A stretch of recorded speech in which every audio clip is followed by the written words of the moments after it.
नमस्कार मित्रों, स्वागत है आप सभी का पीएल गुरुजी यूट्यूब चैनल पर। देखिए साथियों, अपन पढ़ रहे थे माध्यमिक शिक्षा बोर्ड की पाठ्य पुस्तक हमारा राजस्थान कक्षा 6 और इस पाठ्य पुस्तक के जो है अपन 6 अध्याय कंप्लीट पढ़ चुके हैं। आज अपन इस वीडियो के माध्यम से इसका अध्याय नंबर 7 पढ़ने वाले हैं, जिसका नाम है जल संसाधन एवं संरक्षण। इस अध्याय में अपन राजस्थान के अपवा तंत्र के बारे में पढ़ेंगे, साथ ही उस अपवा तंत्र की कुछ नदियों के बारे में भी पढ़ेंगे और इन नदियों पर बनी हुई जो बहुउद्देशीय परियोजनाएं हैं इनके बारे में भी पढ़ेंगे और अंत में पढ़ेंगे राजस्थान की प्रमुख झीलें और जल संरक्षण के बारे में। ठीक है, काफी महत्वपूर्ण कंसेप्ट दे रखे इस पार्ट के अंदर, तो वीडियो को शुरू से अंत तक पूरा देखना ताकि आपको सभी बातें अच्छी तरीके से समझ में आए। ठीक है, तो अब अपन शुरू करते हैं जल संसाधन एवं संरक्षण। देखिए इस अध्याय में सबसे पहले कुछ शब्दावली दे रखी है, इसको अपन समझते हैं। देखिए पहला एक शब्द है, देखिए जल संसाधन। ये जल संसाधन क्या होता है? देखिए जल के जितने भी स्रोत हैं जिनसे हमारे को जल की प्राप्ति होती है वो क्या कहलाते हैं? जल संसाधन कहलाते हैं। जैसे नदियाँ, झीलें, तालाब, कुएं, नहरें, बांध वगैरह हुआ, नलकूप वगैरह हुआ, ये सारे के सारे क्या होते हैं? जल के संसाधन कहलाते हैं। ठीक है। दूसरा एक शब्द है देखिए अपवा तंत्र। ये अपवा तंत्र क्या होता है? देखिए सुनिए, मुख्य व सहायक नदियों के प्रवाह क्षेत्र द्वारा निर्मित जो तंत्र होता है वो क्या कहलाता है? अपवा तंत्र कहलाता है। देखिए इसको इस प्रकार से समझ सकते हैं। जैसे मान लीजिए कि ये कोई मुख्य नदी है, ठीक है, मुख्य नदी है। अब इस मुख्य नदी के अंदर बीच बीच में से इस प्रकार से इसकी सहायक नदियां मिलती हैं, ठीक है, इस प्रकार से। तो इस प्रकार ये मुख्य नदी और इसकी सहायक नदियां मिलने से जो ये इस प्रकार की एक स्ट्रक्चर बनती है, ये जो एक तंत्र बनता है मुख्य और सहायक नदियों का प्रवाह क्षेत्र द्वारा, तो इसी को कहते हैं अपवाह तंत्र। समझ में आ गया कि मुख्य और सहायक नदियों के प्रवाह क्षेत्र द्वारा निर्मित जो तंत्र होता है वो क्या कहलाता है? अपवाह तंत्र कहलाता है। अगला शब्द है देखिए जल विभाजक रेखा। देखिए जल विभाजक रेखा, तो जल विभाजक रेखा क्या होती है कि दो अपवाह क्षेत्रों के मध्य उच्च भूमि जो वर्षा जल को विभिन्न दिशाओं में विभक्त कर प्रवाहित करती है, क्या कहलाती है? जल विभाजक रेखा कहलाती है। ठीक है, जैसे राजस्थान में दो अपवाह क्षेत्र है। देखिए जैसे एक तो बंगाल की खाड़ी का अपवाह क्षेत्र, दूसरा है अरब सागर का अपवाह क्षेत्र। तो इन दोनों के बीच में है अरावली पर्वतमाला, और ये अरावली पर्वतमाला क्या करती है कि राजस्थान के अपवाह तंत्र को दो भागों में विभाजित करती है, तो उसी को क्या कहते हैं? जल विभाजक रेखा कहते हैं। ठीक है, जैसे अरावली पर्वतमाला। कहने का सीधा सा मतलब ऐसा होता है कि जो अपवाह तंत्र को दो भागों में विभाजित करते हैं वही क्या कहलाती है? जल विभाजक रेखा। जैसे राजस्थान में अरावली पर्वतमाला करती है। ठीक है, अरावली के पूर्व की नदियां तो बंगाल की खाड़ी में अपना जल ले जाती है और इसके पश्चिम की जो नदियां हैं वो अरब सागर के अंदर अपना जल ले जाती है। इस प्रकार अरावली पर्वतमाला राजस्थान के संदर्भ में जल विभाजक रेखा का कार्य करती है। समझ में आ गया? अब अपन देखिए राजस्थान के अपवाह तंत्र के बारे में समझते हैं। देखिए राजस्थान का अपवाह तंत्र, राजस्थान के अपवाह तंत्र को तीन भागों में बांटा गया है। एक तो देखिए बंगाल की खाड़ी का अपवाह तंत्र, दूसरा अरब सागर का अपवाह तंत्र और तीसरा जो है वो आंतरिक अपवाह तंत्र। ठीक है, अब देखिए बंगाल की खाड़ी के अपवाह तंत्र के अंतर्गत जो नदियां आती है वो अरावली के पूर्व में बहने वाली नदी आती है। ठीक है, जो अपना जल जो है बंगाल की खाड़ी में ले जाती है। दूसरे अरब सागर के अंदर जो नदियां आती है राजस्थान के अंतर्गत, वो आती है अरावली के पश्चिम की नदियां जो अरब सागर के अंदर अपना जल ले जाती है। और आंतरिक अपवाह तंत्र के अंदर ऐसी नदियां आती है जो राजस्थान के स्थलीय भागों में ही विलुप्त हो जाती है, यानी ये किसी समुद्र तक अपना जल नहीं ले जाती है। ठीक है, यानी राजस्थान के किसी स्थलीय भाग में ही विलुप्त हो जाती है। ऐसी नदियां जो होती है वो आंतरिक अपवाह तंत्र के अंतर्गत आती हैं। अभी ना अपन तीनों अपवाह तंत्रों को एक एक करके समझते हैं, इनके अंदर कौन कौन सी नदियां आती है इसके बारे में अपन समझते हैं। देखिए सबसे पहले पढ़ते हैं, देखिए बंगाल की खाड़ी का अपवाह तंत्र। इसमें देखिए अरावली के पूर्व में बहने वाली नदियां आती हैं, जैसे उदाहरण के तौर पर बनास, पार्वती और काली सिंध। ये तीनों जो नदियां हैं ये अपना जल चंबल के अंदर डालते हैं, यानी ये चंबल की सहायक नदियां हैं। ठीक है, तो ये चंबल के अंदर मिलती है, चंबल फिर यमुना में मिलती है, यमुना फिर गंगा में मिलती है और गंगा जो है वो बंगाल की खाड़ी के अंदर जाकर अपना जल विसर्जित करती है। ठीक है, तो इस प्रकार ये जो सारी नदियां हैं, ठीक है, जिसमें बनास, पार्वती, काली सिंध, चंबल, यमुना, गंगा, ये सारी जो नदियां हैं ये बंगाल की खाड़ी के अपवाह तंत्र की नदियां हैं। ठीक है, तो यह उदाहरण आपको याद रखने हैं कि कौन सी नदी जो है वो बंगाल की खाड़ी के अपवाह तंत्र की है। अगला अपवाह तंत्र है देखिए अरब सागर का अपवाह तंत्र। अरब सागर का अपवाह तंत्र, इसमें जो नदियां आती है वो अरावली के पश्चिम में बहने वाली नदियां आती हैं, जैसे लूनी, माही, साबरमती, पश्चिमी बनास व इनकी सहायक नदियां। ठीक है, तो इन नदियां, ये जो मुख्य नदियां हैं लूनी, माही, साबरमती, पश्चिम बनास और इनकी जो सहायक नदियां हैं वो सारी की सारी नदियां जो है वो अरब सागर के अंदर अपना जल विसर्जित करती है। इसी कारण इन सारी नदियों को जो है वो अरब सागर के अपवाह तंत्र की नदियों के नाम से जाना जाता है। ठीक है, अब देखिए तीसरा जो अपवाह तंत्र है वो आंतरिक अपवाह तंत्र। देखिए आंतरिक अपवाह तंत्र, तो इस आंतरिक अपवाह तंत्र के अंदर ऐसी नदी आती है जो स्थलीय भागों में ही विलुप्त हो जाती है। यानी ये अपना जो जल है वो समुद्र तक नहीं ले जाती है, ठीक है, यानी राजस्थान के किसी स्थलीय भाग में विलुप्त हो जाती है। ऐसे नदियाँ क्या कहलाती है? आंतरिक अपवा तंत्र की नदियाँ कहलाती है। जैसे गग्गर नदी, बाणगंगा नदी, कांतली, साबी, रूपारेल, मेडा, ये सारी जो नदियाँ हैं ये आंतरिक अपवा तंत्र की नदियाँ कहलाती है, ठीक है, क्योंकि ये जो है किसी समुद्र तक अपना जल नहीं पहुंचाकर राजस्थान के किसी स्थलीय भाग में ही विलुप्त हो जाती है, ठीक है। तो ये तीनों के तीनों अपवा तंत्र आपको याद रखने हैं और इनके अंदर कौन कौन सी नदियाँ आती है ये आपको याद रखना जरूरी है, ठीक है। अब अपन देखिए कुछ नदियों के बारे में पढ़ते हैं। देखिए सबसे पहले पढ़ते हैं, देखिए चंबल नदी के बारे में। और चंबल नदी जो है वो बंगाल की खाड़ी के अपवा तंत्र की नदी है, ठीक है। तो इसके बारे में लिखा गया है आपकी पाठ्य पुस्तक में कि ये जो है राजस्थान की सबसे लंबी नदी है और एक 12 मासी नदी है, यानी ये वर्ष भर बहती रहती है। अब देखिए इसका जो प्रवाह क्षेत्र है इसको मैंने इस फ्लो चार्ट के माध्यम से समझाया ताकि आपको आसानी से याद रहे, ठीक है। देखिए इस चंबल नदी का जो उद्गम होता है वो एमपी के अंदर जो विंध्याचल पर्वत है इसकी जानापाव पहाड़ी से इस चंबल नदी का उद्गम होता है। फिर ये नदी राजस्थान के अंदर जो है वो चित्तौड़ जिले से प्रवेश करती है। और चित्तौड़ जिले में भी कहाँ से प्रवेश करती है? तो ये चित्तौड़गढ़ जिले के अंदर एक देखिए भैंसरोडगढ़ तहसील है, वहाँ से ये राजस्थान में प्रवेश करती है, ठीक है। और इसके अंदर भी एक चौरेसीगढ़ नामक स्थान है, वहाँ से राजस्थान में प्रवेश करती है। ये आपकी पाठ्यपुस्तक में नहीं दिया, इसी कारण मैंने यहाँ पर नहीं लिखा, ठीक है। तो राजस्थान में चंबल नदी कहाँ से प्रवेश करती है? तो ये चित्तौड़ जिले के अंदर जो भैंसरोडगढ़ तहसील के पास में जो चौरेसीगढ़ नामक स्थान है वहाँ से ये राजस्थान में प्रवेश करती है। फिर ये जाती है कोटा के अंदर, और कोटा के अंदर जो कोटा शहर बसा हुआ है जिसको औद्योगिक नगर के नाम से भी जाना जाता है, ये इसी चंबल नदी के किनारे पर है, ठीक है। फिर कोटा के बाद ये नदी जाती है बूंदी में, बूंदी के बाद ये फिर जाती है सवाईमाधोपुर के अंदर, सवाईमाधोपुर के बाद ये जाती है करौली में, करौली के बाद धौलपुर के अंदर, और धौलपुर के बाद फिर ये यूपी के अंदर चली जाती है, और यूपी में जो इटावा के पास में यमुना के अंदर मिल जाती है। तो इस प्रकार ये जो प्रवाह क्षेत्र है ये इस चंबल नदी का प्रवाह क्षेत्र है, ठीक है। आपको इसी प्रकार से याद रखना ताकि आपको जो है किसी भी प्रकार का प्रश्न पूछ ले तो भी आप आसानी से उसको हल कर पाओ, ठीक है। तो इस प्रकार ये जो है वो चंबल नदी का प्रवाह क्षेत्र है। अब देखिए चंबल की कुछ सहायक नदियां हैं जो बीच बीच में इसमें अपना जल विसर्जित करती है। देखिए चंबल की सहायक नदियां, देखिए एक तो मेज नदी, पार्वती नदी, काली सिंध नदी, कोठारी नदी, बेचड़ नदी, बामणी नदी और बनास नदी, ये सारी की सारी जो नदियां हैं ये इस चंबल की सहायक नदियां कहलाती हैं, जो इस चंबल के अंदर बीच रास्ते में मिलती हैं, ठीक है। अब इन सारी सहायक नदियों को आप एक ट्रिक से याद रख सकते हो। देखिए चंपक को बेबाब, ठीक है, इस ट्रिक के माध्यम से आप इन सारी नदियों के नाम याद रख सकते हो। देखिए कैसे, च से आपको याद रखना है चंबल, ठीक है, च से क्या याद रखना है? चंबल। म से याद रखना है मेज नदी, प से याद रखना है पार्वती, क से याद रखना काली सिंध, को से याद रखना कोठारी, बे से याद रखना बेचड़, बा से याद रखना बामणी, और ब से याद रखना बनास। इस प्रकार चंपक को बेबाब इस ट्रिक के माध्यम से आप इस चंबल नदी की सारी जो सहायक नदियां हैं इनको आप याद रख सकते हो, ठीक है। तो ये प्रश्न पूछा जा सकता है कि चंबल की कौन सी नदी जो है चंबल की सहायक नदी है, तो इनमें से आपको ऑप्शन मिल सकते हैं और कोई 3 ऑप्शन अदर मिल सकते हैं, ठीक है। तो इस प्रकार ये सारी नदियों के नाम आपको याद होने चाहिए कि चंबल की कौन कौन सी सहायक नदियां हैं, ठीक है। अब देखिए चंबल पर एक बहुउद्देशीय परियोजनाएं बनी हुई है जिसको चंबल परियोजना के नाम से जानते हैं, ठीक है। और ये चंबल परियोजना जो है ये राजस्थान और मध्य प्रदेश की संयुक्त परियोजना है। इन दोनों राज्यों के अंदर जल विद्युत और सिंचाई की आपूर्ति होती है इस चंबल परियोजना के माध्यम से।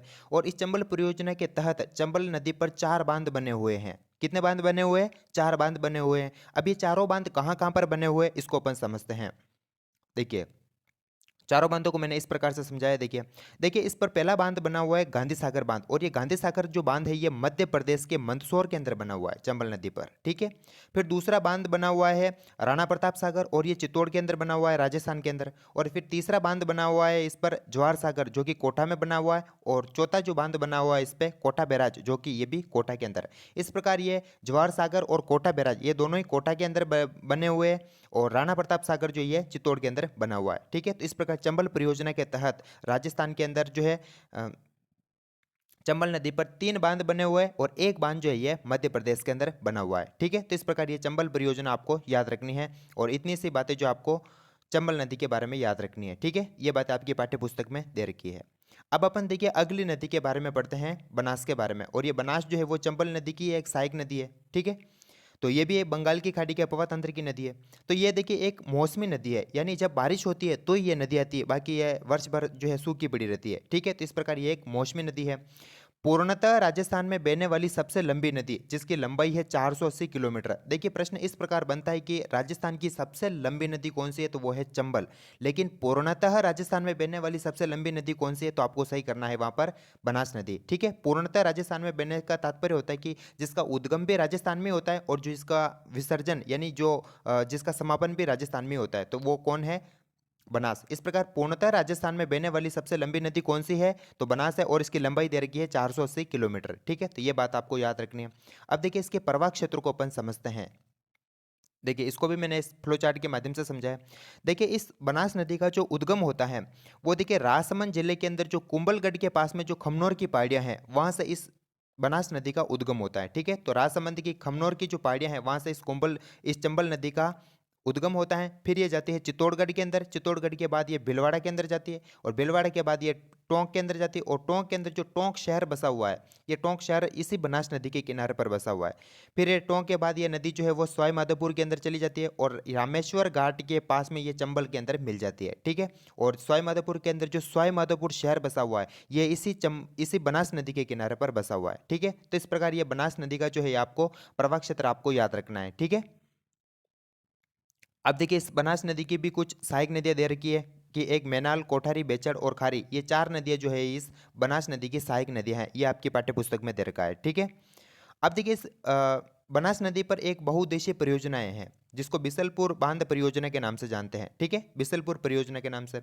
और ये बिसलपुर परियोजना जो है ये टोंक जिले के टोडाराय सिंह नगर के पास में बिसलपुर गांव में बनास नदी पर बनी हुई है। ठीक है, तो कहां पर बनी हुई है बिसलपुर परियोजना, टोंक जिले का, और इसके टोडाराय सिंह नगर है उसके पास में एक बिसलपुर गांव है वहां पर बनास नदी पर बनी हुई है। और इसके द्वारा जो है वो जयपुर, अजमेर, टोंक जिलों में पेयजल की आपूर्ति होती है। ठीक है, तो ये बातें आपको इस बिसलपुर परियोजना के बारे में याद रखनी है। ठीक है, तो इतनी सी बातें जो है आपको बनास नदी के बारे में याद रखनी है। ये कक्षा 6 की पाठ्य पुस्तक में दे रखी है।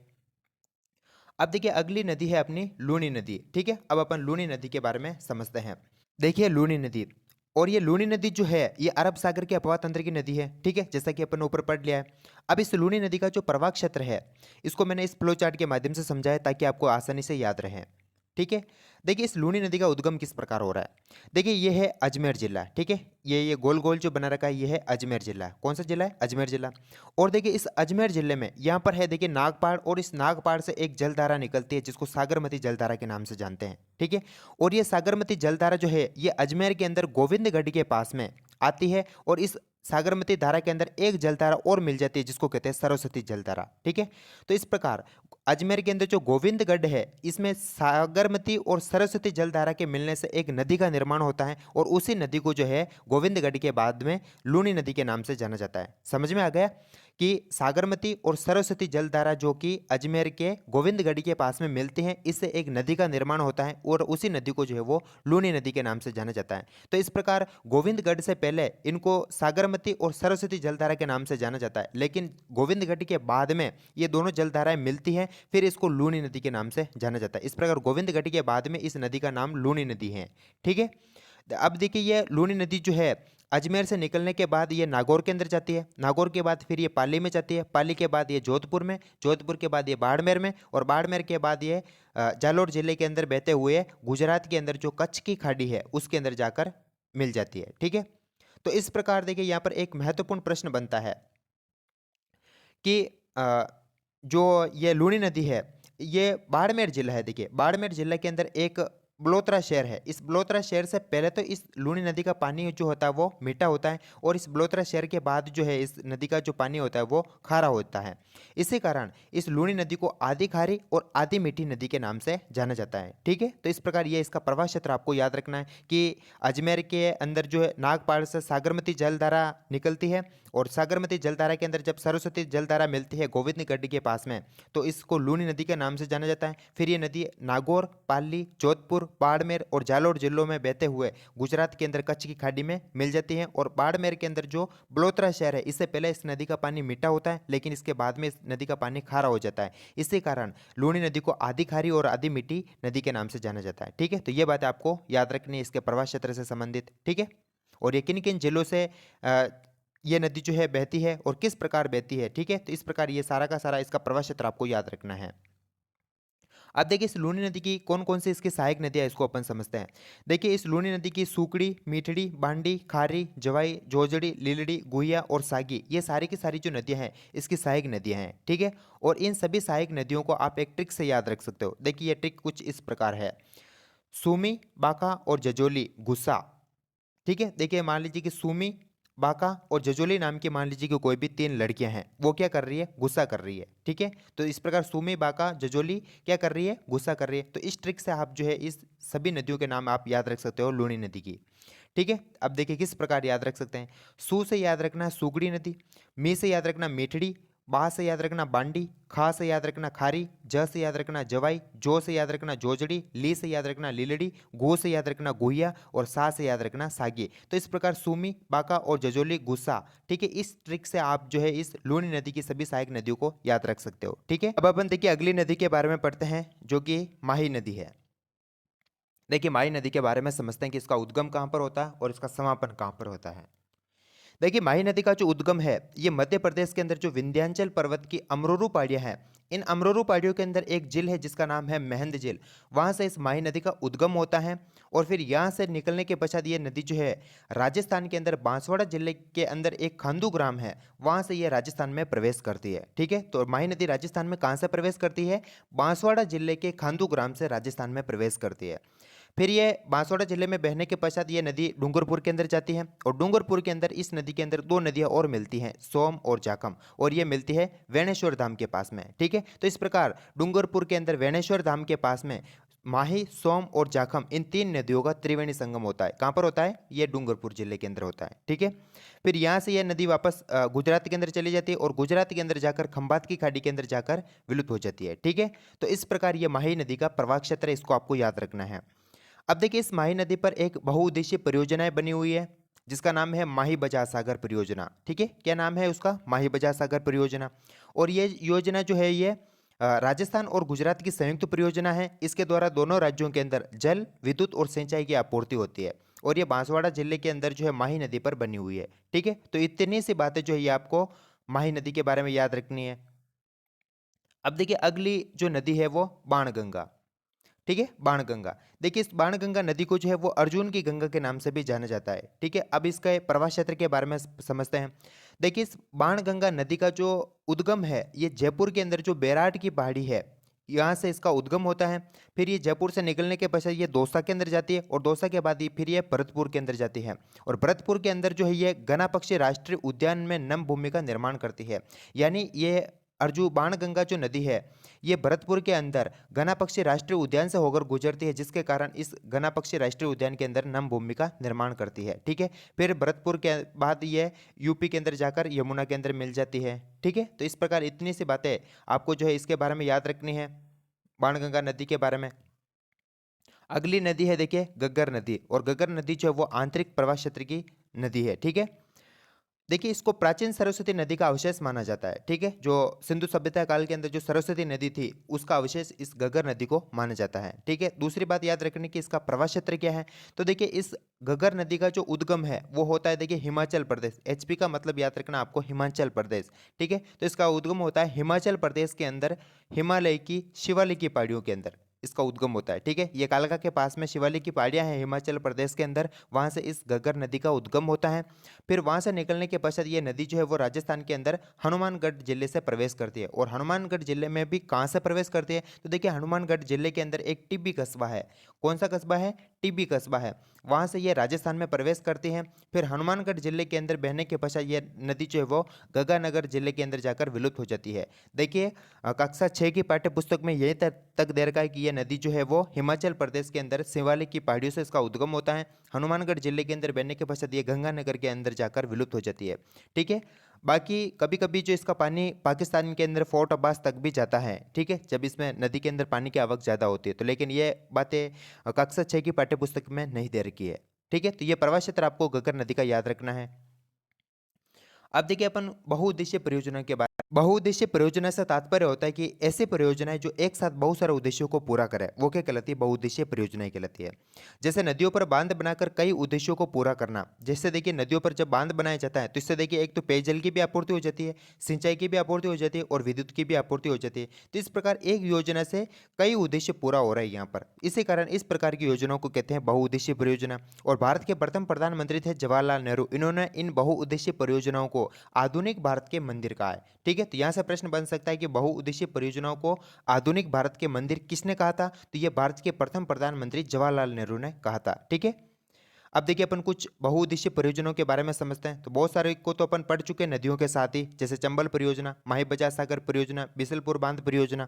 तो बहुत सारी को तो अपन नदियों के साथ ही पढ़ चुके हैं।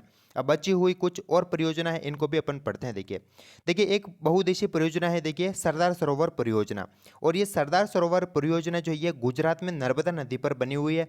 और ये 4 राज्यों की संयुक्त परियोजना। और ये 4 राज्य कौन से हैं? राजस्थान, गुजरात, महाराष्ट्र और एमपी। इस प्रकार ये 4 राज्यों की संयुक्त परियोजना है। ठीक है, यानी इस परियोजना के द्वारा ये चारों राज्य जो वो लाभान्वित होते हैं।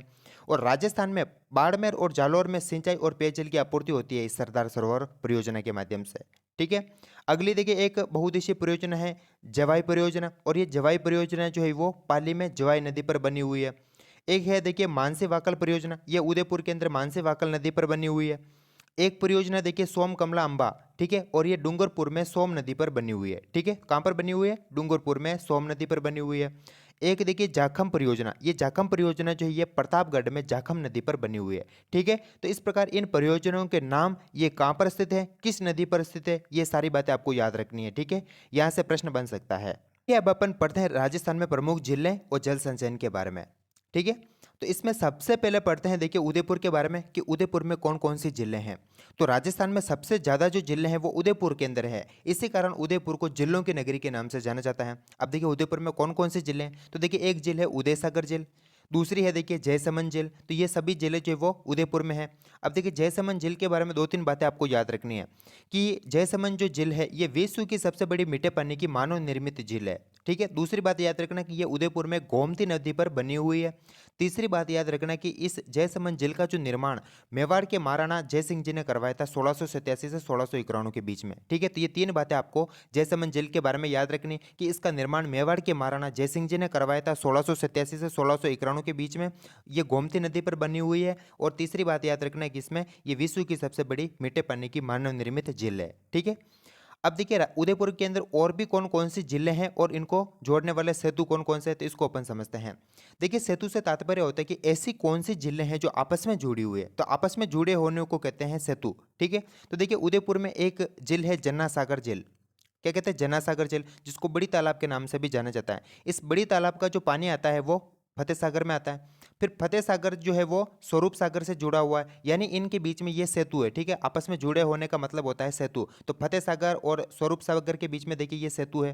ठीक है, इसी प्रकार स्वरूप सागर और रंग सागर के बीच में ये सेतु है।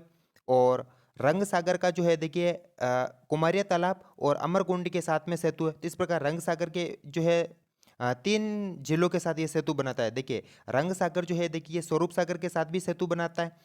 रंग सागर जो है वो कुमारिया तालाब के साथ भी सेतु बनाता है। और ये रंग सागर जो है वो अमरकुंड झील के साथ भी सेतु बनाता है। इसी प्रकार फिर देखिए पिचोला झील जो है ये पिचोला झील ये देखिए कुमारिया तालाब के साथ भी सेतु बना रही है। और पिचोला झील अमरकुंड के साथ भी सेतु बना रही है। और ये गोवर्धन सागर और दूध तलाई इनके साथ भी ये सेतु बना रही है। इस प्रकार पिछोला झील जो है ये 4 जिलों के साथ क्या बना रही है? सेतु बना रही है। सेतु का तात्पर्य होता है कि इनके बीच में पानी का आदान प्रदान होता है, यानी फतेह इस स्वरूप सागर का पानी रंग सागर में आता है, रंग सागर का पानी कुमारिया तालाब और अमरकुंड के अंदर जाता है। फिर इसका पानी जो है इन दोनों का पानी जो है वो पिछोला झील में आता है। और पिछोला झील का पानी जो है वो गोवर्धन सागर और दूध तलाई में जाता है, यानी ये आपस में जुड़े हुए को कहते हैं सेतु। ठीक है, तो ये फ्लो चार्ट आपको याद रखना है ताकि आपको यहाँ से प्रश्न पूछे तो भी आप उसको आसानी से हल कर पाओ। यहाँ से इस प्रकार से प्रश्न बन सकता है कि निम्नलिखित में से किन जिलों के बीच में सेतु है। तो आपको इस प्रकार से ऑप्शन दे सकता है। एक तो दे सकता है फतेह सागर और कुमारिया तालाब, दूसरा दे सकता है फतेह सागर और अमरकुंड झील, तीसरा ऑप्शन दे सकता है आपको फतेह सागर और रंग सागर, और चौथा ऑप्शन दे सकता है आपको फतेह सागर और स्वरूप सागर। तो आपको सही क्या करना होगा? फतेह सागर और स्वरूप सागर सही करना होगा, क्योंकि इनके बीच में ये जो है सेतु है, इनके बीच में सेतु नहीं है। ठीक है, तो इस प्रकार से प्रश्न बन सकता है। तो जब आप ये फ्लो चार्ट अच्छी तरीके से याद रखोगे तो यहाँ से आने वाला प्रश्न आपका 100% सही होगा। ठीक है, तो उदयपुर के अंदर ये प्रमुख जिले हैं, उदय सागर जेल, जयसमंद जेल, और इस फ्लो चार्ट के अंदर ये जितने भी जिले हैं ये सारे के सारे जो है वो उदयपुर के अंदर स्थित है। इसी कारण उदयपुर को जिलों की नगरी के नाम से जाना जाता है। अब देखिए अजमेर के अंदर कौन कौन से जिले हैं इसको अपन समझते हैं। देखिए अजमेर के अंदर देखिए एक पुष्कर झील है, और इस पुष्कर झील को धार्मिक महत्व की प्राकृतिक झील के नाम से जाना जाता है। ठीक है, धार्मिक महत्व की प्राकृतिक झील कौन है, तो वो पुष्कर झील है जो कि अजमेर के अंदर स्थित है। दूसरी देखिए आना सागर झील, ये भी उदय अजमेर के अंदर स्थित है। ठीक है, तो अजमेर के अंदर दो झील है, एक तो पुष्कर झील, दूसरी है आना सागर झील। अब देखिए राजसमंद के अंदर कौन सी झीलें हैं इसको अपन समझते हैं। देखिए राजसमंद के अंदर देखिए एक तो राजसमंद झील है, और इस राजसमंद झील का जो उत्तरी भाग है इसको नौ चौकी के नाम से जाना जाता है। ठीक है, यानी नौ चौकी की पाड़ के नाम से जानते हैं यहाँ के स्थानीय भाषा में। ठीक है, तो राजसमंद झील का उत्तरी भाग नौ चौकी के नाम से जाना जाता है। ये प्रश्न आपको याद रखना है यहाँ से। दूसरी बात, सिरोही के अंदर कौन कौन सी झीलें हैं, तो सिरोही के अंदर देखिए एक नक्की झील है, और ये नक्की झील जो है वो माउंट आबू में स्थित है। ठीक है, और राज्य की सबसे ऊंची प्राकृतिक झील है। तो यहाँ से प्रश्न बन सकता है कि राज्य की सबसे ऊंची प्राकृतिक झील कौन सी है, तो वो नक्की झील। और नक्की झील कहाँ पर है, तो ये सिरोही के अंदर जो माउंट आबू है वहाँ पर स्थित है। जोधपुर के अंदर देखिए बालसमंद झील, कायलाना झील और उमेश सागर झील, ये तीन झीलें जो है वो जोधपुर में स्थित है। तो ये आपको देखिए यहाँ से प्रश्न बन सकता है कि कौन सी झील जो है वो कहाँ पर स्थित है, तो इस प्रकार से प्रश्न बन सकता है। तो इस प्रकार झीलों के नाम और इनकी लोकेशन आपको याद रखने की, ये कहाँ कहाँ पर स्थित है। ठीक है, अब देखिए कुछ और भी जिले अपन पढ़ते हैं। देखिए जैसलमेर के अंदर एक गढ़सीसर झील है, डूंगरपुर के अंदर गैप सागर झील है, तीसरे बीकानेर के अंदर कोलायत झील है, और अलवर के अंदर जो है वो सिलीसैट झील है। ठीक है, तो ये इन झीलों के नाम और ये कहाँ पर स्थित है ये आपको याद रखना है। अब अपन देखिए राजस्थान में कुछ खारे पानी की भी झील है, उनको भी अपन समझते हैं। देखिए राजस्थान के अंदर सबसे पहली खारा पानी की झील है देखिए सांबर झील, और ये सांबर झील जो है जयपुर, अजमेर और नागौर के मध्य स्थित है। यानी ये मुख्य रूप से तो जयपुर में स्थित है, लेकिन इसकी सीमा जो है वो अजमेर और नागौर के साथ भी लगती है। इसी कारण ये जयपुर, अजमेर और नागौर के मध्य स्थित है। दूसरी देखिए खारा पानी की झील है वो पंचपदरा, ये बाड़मेर में है। लूणकरणसर झील जो कि बीकानेर में है, पोखरण झील जो कि जैसलमेर के अंदर है, और फ्लोदी झील जो कि जोधपुर के अंदर है। तो इस प्रकार ये खारे पानी की प्रमुख झीलें कौन कौन सी है और ये कहाँ पर स्थित है, इनके नाम आपको याद रखने हैं। अब अपन देखिए राजस्थान में जल संरक्षण के बारे में समझते हैं कि जल संरक्षण किस प्रकार करते हैं राजस्थान में। जल संरक्षण, ठीक है, यानी जल की बचत करने के कहलाता है, जल संरक्षण कहलाता है। तो देखिए दो तकनीक के बारे में आपको याद रखना है, ये पाठ्य पुस्तक में दे रखा है कक्षा 6 की। एक तो देखिए रूप टॉप जल संचयन तकनीक, ये क्या होती है कि घर की छत के वर्षा जल को घर के नीचे बने कुएं में एकत्र करना। ठीक है, यानी जब बारिश होती है तो घर की छत के ऊपर पानी क्या होता है कि वर्षा का जल पानी, वर्षा का जो पानी होता है उस छत पर एकत्र होता है। तो उस वर्षा के जल को जो है वो छत के नीचे एक कुआं बनाकर उसमें क्या कर दिया जाता है, एकत्र कर दिया जाता है। तो इस प्रकार की तकनीक को कहते हैं रूफटॉप जल संचयन तकनीक। समझ में आ गया। दूसरी तकनीक देखिए वाटर हार्वेस्टिंग तकनीक। इसमें क्या करते हैं कि व्यर्थ बहने वाले वर्षा जल को भूमिगत किया जाता है, यानी भूमि के अंदर डाल दिया जाता है व्यर्थ में बहने वाले वर्षा जल को, ठीक है, रोक कर। तो ये दोनों तकनीक के बारे में आप याद रखना कि रूफटॉप जल संचयन तकनीक में इसमें छत के वर्षा जल को छत के नीचे बने कुएं में एकत्र किया जाता है, और वाटर हार्वेस्टिंग तकनीक के अंदर जो है व्यर्थ में बहने वाले जल को भूमिगत किया जाता है। ठीक है, तो दोनों तकनीकी के नाम आपको याद रखने हैं। इसके अलावा देखिए एक शब्द आता है टाँका, ये भी एक जल संरक्षण की एक तकनीक है। ये पश्चिमी राजस्थान में जल संरक्षण हेतु घर में बनाई गई एक कुएं नुमा संरचना है। ठीक है, तो वर्षा के जल को एकत्र करने के लिए घरों में पश्चिमी राजस्थान में क्या करते हैं कि घरों में कुएं जैसी संरचना बनाते हैं जिसमें वर्षा का जल एकत्र किया जाता है। तो ये कहाँ पर प्रसिद्ध है, तो ये पश्चिमी राजस्थान में, और जल संरक्षण के लिए घर में बनाई गई कुएं नुमा संरचना है, क्या कहलाती है, टाँका। दूसरी याद रखना कि देखिए खड़ीन, ये भी एक जल संरक्षण की एक तकनीक है, और ये भी जो है वो पश्चिमी राजस्थान में कृषि के लिए जल संरक्षण हेतु बनाई गई संरचना है। ठीक है, यानी कृषि कार्य के लिए वर्षा के जल को एकत्र करने के लिए पश्चिमी राजस्थान में जो ये जल संरक्षण के लिए जो संरचना बनाते हैं उसको खड़ीन के नाम से जानते हैं। ठीक है, अब देखिए एक और तकनीक है देखिए जोहड़। वर्षा जल को रोककर भूमिगत जल स्तर को बढ़ाने हेतु बनाई गई संरचना क्या कहलाती है, जोहड़ कहलाती है। ठीक है, तो इसमें क्या कहते हैं कि ये जोहड़ जो होते हैं वो नाडी जैसे होते हैं, जिसमें क्या कर दिया जाता है कि वर्षा के जल को रोक लिया जाता है, और फिर उसमें जब इनके अंदर वो पानी भरा रहता है तो ये भूमि के अंदर चला जाता है, जिसके कारण क्या होता है कि भूमि का जल स्तर बढ़ जाता है। तो इस प्रकार की संरचना को कहते हैं जोहड़। ठीक है, तो इस प्रकार ये तीन और आपको याद रखने की टाँका क्या होते हैं, खड़ीन क्या होती है, जोहड़ क्या होते हैं। तो इस प्रकार ये सारी की सारी जो है वो जल संरक्षण की तकनीकें हैं। ठीक है, तो यहाँ पर ये अपना जो पाठ है कक्षा 6 का पार्ट नंबर 7 यहाँ पर समाप्त होता है। अगर वीडियो पसंद आया हो तो इसको लाइक कीजिएगा, शेयर कीजिएगा और चैनल पर नए हैं तो चैनल को जरूर सब्सक्राइब कीजिएगा। मिलते हैं इसी प्रकार के एक अगले वीडियो के अंदर, तब तक के लिए नमस्कार, जय हिंद, जय भारत।